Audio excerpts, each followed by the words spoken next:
All right. So actually, this is kind of the actual story is sort of a fig leaf for the thing I really want to talk about. No. So I've been talking a lot about everybody knows the education system in this country is just falling apart. I've seen a number of videos from a number of different people that interview Gen Z or millennials, and they ask them, name 3 countries other than the United States. And they can't name one, right? And now, to some degree, this is edited, right? But clearly, they're showing enough people who why are there 50 stars in the flag? I don't think it's much of a risk to say that fundamental education in this country has just really just gone to hell.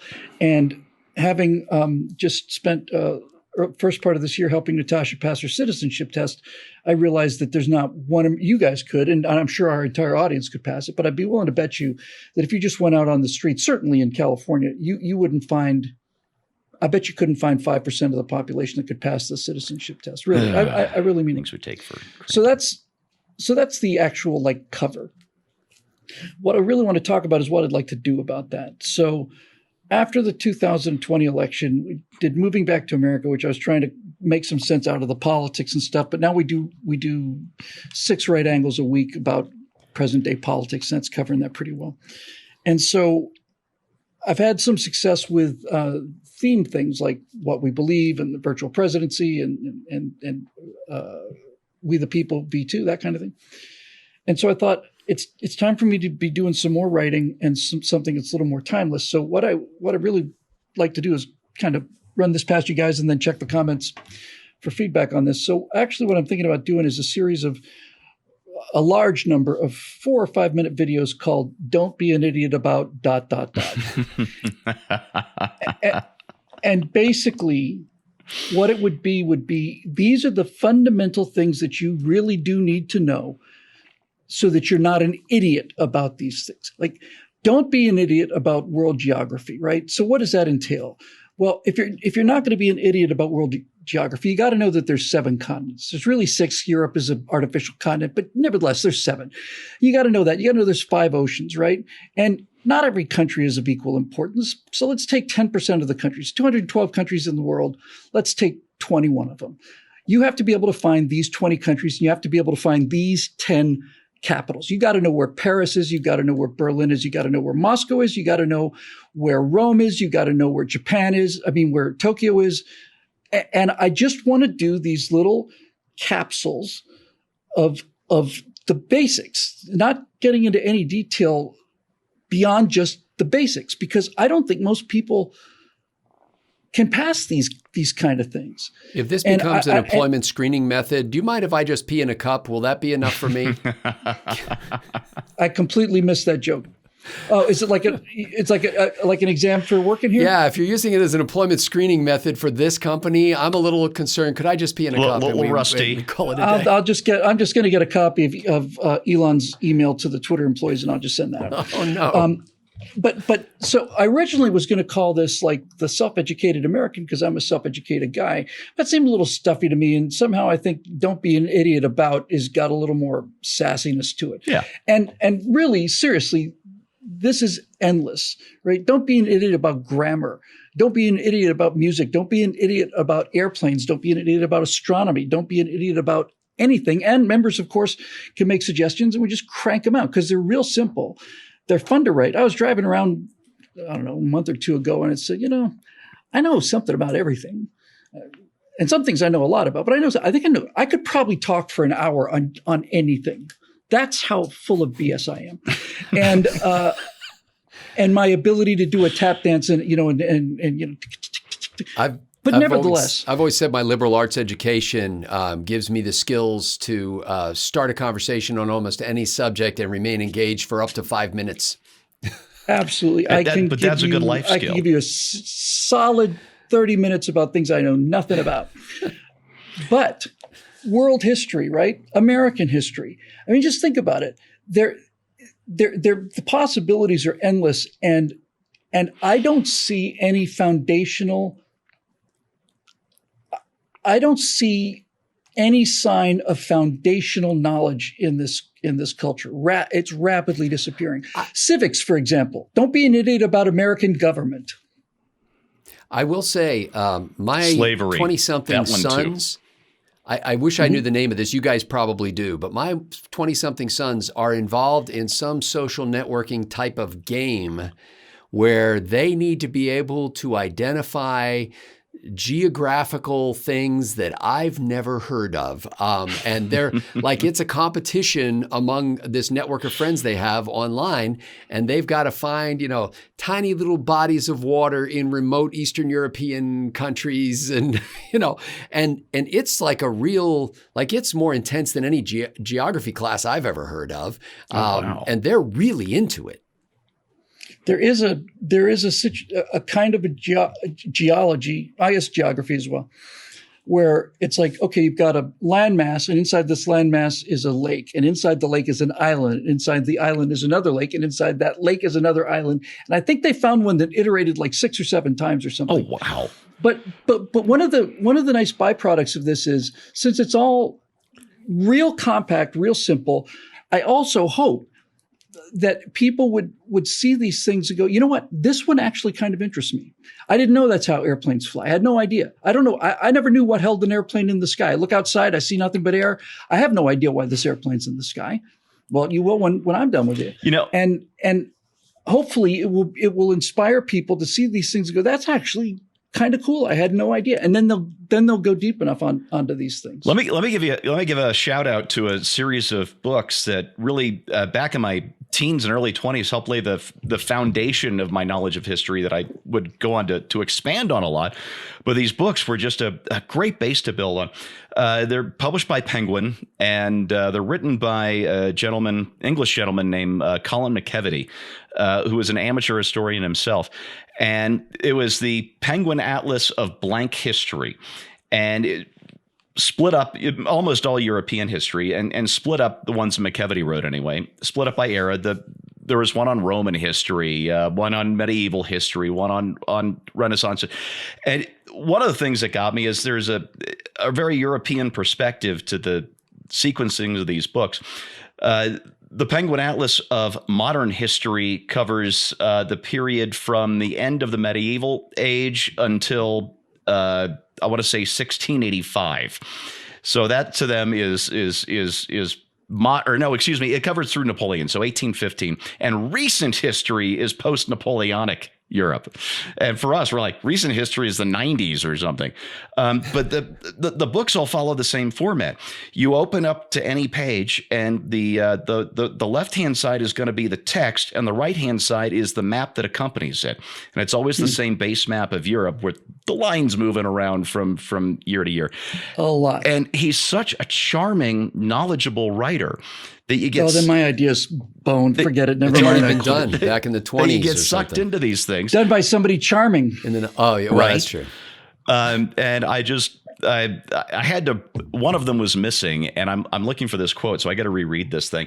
There's a quote I remember. I think it's from him. I don't know if it's apocryphal or not, but Napoleon was apparently one of his engineers suggested building a series of fortifications on France's northeast border, kind of like the Maginot Line would eventually become 100 and some odd years later.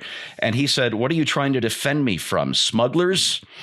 And I need to find this quote, and I think it's in one of McKevity's books. So I'm pretty sure, Steve, that that's not apocryphal. I think it was made up. No, thank you. Well, thank God for that. So I mean, look, I was very fortunate. I went to British public schools in Bermuda. I did, and those schools were so rigorous that they didn't have a daily schedule; they had a weekly schedule. It was a really excellent idea. So instead, because you could miss a Friday, so it was like day 1, day 2, day 3, day 4, day 5, day 1, day 2, day 3, day 4, day 5. Didn't matter if it was a Monday or Tuesday. That way you could have a holiday and you didn't lose the sequence, right? But basically what it would be like on day 1, you might start off with like double geography, 2 hours of geography. And then you might have, chemistry. Then there'd be a recess break. And then maybe you'd have, English and wood shop, and then there'd be lunch break, and then in the afternoon maybe you'd have double phys ed and reading or Spanish or something. So I was taking 11 subjects when I was in elementary school. I was taking maths. I wasn't taking science. I was taking physics, chemistry, biology,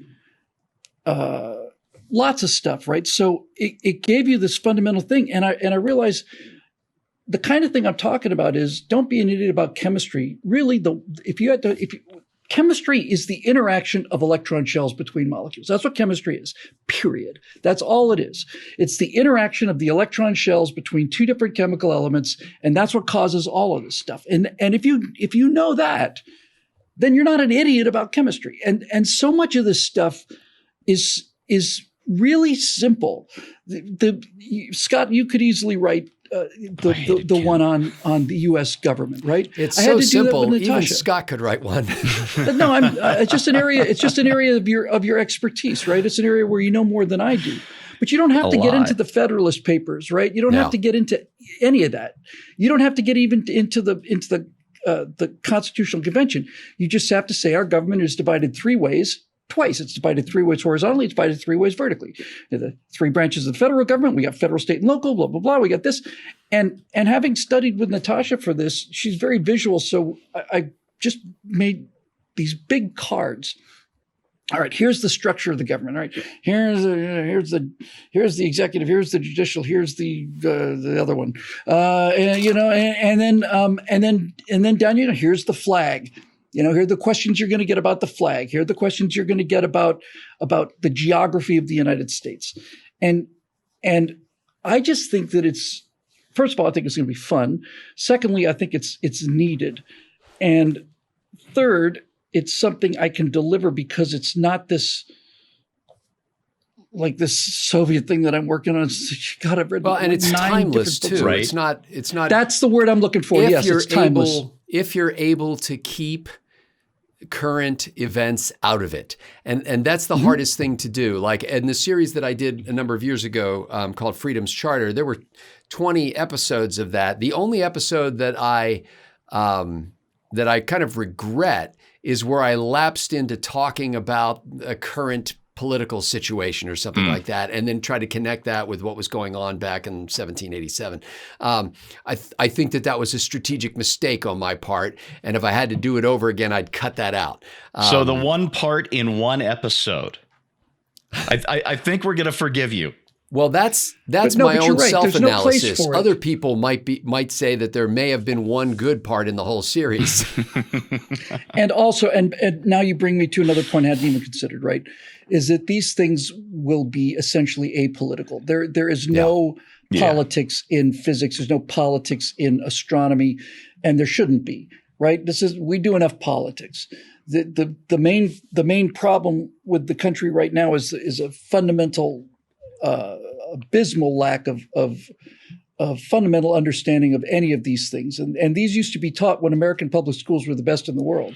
You look at that test they gave to kids in 1917 in Kansas for graduating, 8th grade or 11th grade or whatever it is.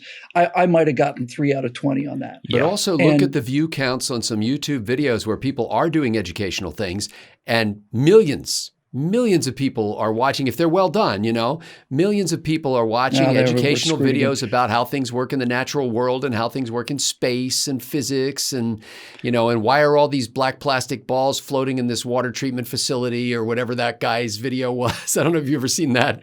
There's like 16 million black balls floating around in this thing. But, that kind of content, people want to know how things work, and people are searching for stuff like that. Right. So if you can do it well. I learned. So this is just the first example that came to mind. So don't be an idiot about airplanes, right? The reason airplane flies is because the air pressure on the top of the wing is lower than the air pressure on the bottom of the wing, and all the air that's below the wing wants to get atop of the wing. It takes the wing with it. Okay. Lift. But the way you show that is you go down to those monster vacuums that they have at car washes, those things that take your entire carpet out with you if you're not careful. Those guys, right? I'll just go out there with a board and just say, here's what I'm going to do, and you just put this thing on the board, and then you lift the board up, right? Why is this working? It's working because the air pressure, just in this tiny little strip, forget the whole wing, the air pressure in this tiny little strip is so small that all of the air is trying to get in there so badly that it's going to follow this thing wherever it goes. This is what a vacuum does. A partial vacuum creates a tremendous amount of force. That's called lift. And those kind of things, I think a lot of it should be shot on an iPhone, not in the studio, or, throw in some nice graphics, because good graphics are important. But basically just keep it loose and keep it kind of sassy, kind of like, not insulting exactly, but sassy. Just, kind of along those lines, but not really. But it popped into my head, so I'm going to tell you all about it. Is several years ago, somebody made a YouTube video of Tom Lair's song "New Math," which you may or may not have heard, but it's an hysterical. I mean, it's Tom Lair, where he takes his audience in music through how to do equations using the new math, and it's hysterical. Somebody took this live recording of Lair's and replaced the video with an animated blackboard of everything he's singing. Really? And it's just brilliant. I'll send you the link. Song. Yeah. My favorite Tom Lair song is "Fight Fiercely, Harvard." Yes. But I think this is a great idea, Bill. And thank you. And I think if you can keep it's funny because people immediately want to get crazy with special effects and stuff like that. But I think you can do relatively simple demonstrations like you just talked about. I was listening to a book this morning while I was out walking around the town, and he was talking about how you need, if you want to convey an effective story, you need to oversimplify it, was his term. And he basically uses the phrase "kinda like." So he said, anytime you're introducing a complicated idea, then you should follow that by saying, it's kinda like. Kinda like. Yep. And then you describe an analogy that people already have a mnemonic hook for, where they have a place in their brain to hang such a thing. The board with the vacuum. Yep. And some of them are so simple, and I've never heard them before. And I'll just give you the last one, then we'll wrap this up. So don't be an idiot about astronomy, right? The first thing I'm going to say is, okay, so let's talk about the solar system. You've never seen a picture of the solar system. You've never seen a diagram of the solar system that's accurate. Yeah. Because the planets are so small relative to the distances that you can either show the planets of their correct relative size, in which case the orbits are wrong, or you can show the orbits to their correct size, in which case the planets are infinitesimally small. You cannot see them both together. Yeah. Right? Those kind of things are amazing. I did an Apollo 8 thing in Texas last year, and just as I was going in there, they said, "Do you need anything?" I said, "Actually, if you could get me a basketball and a baseball, that'd be awesome." Right? Oh, yeah. And so here's the basketball, here's the Earth, and I put this thing. I had a kid come up and stand in front of the podium and said, "All right, here's the Earth, and I've got the moon, and baseball's a little bit small compared to the moon, but it's pretty close. So I'm going to start walking, and you tell me when you think that's the distance to the moon, right?" And it's, with a baseball and a basketball, it's 30 feet. It's a long way out there, right? Those kind of things are so easy to do, and they're so simple. And I think the thing needs to be, this is the lesson I'm slowly learning, it needs to be as unproduced as possible, right? It's got to be just like iPhone outside, with decent sound. Here, hold this, there it is, right? That kind of thing. Yeah, audio is everything. Mm-hmm. Yeah, audio is everything. And we bring it full circle. Mm-hmm. Nicely done. So, ladies and gentlemen, don't be an idiot about geometry. Yes. And don't be an idiot about notifications and subscription buttons on YouTube. They mean something. They mean something to us. And if you could tap those things. Yes, Bill, you look like you had somebody had a good idea about this. If you're one of these people watching, this would be deeply appreciated. If you could unsubscribe and then subscribe and hit the bell, I really think that's a lot of it, because we have 198,000 subscribers, and these videos are getting 2,000, 3,000, 4,000, 5,000 views. There's something really wrong with that picture. Yeah.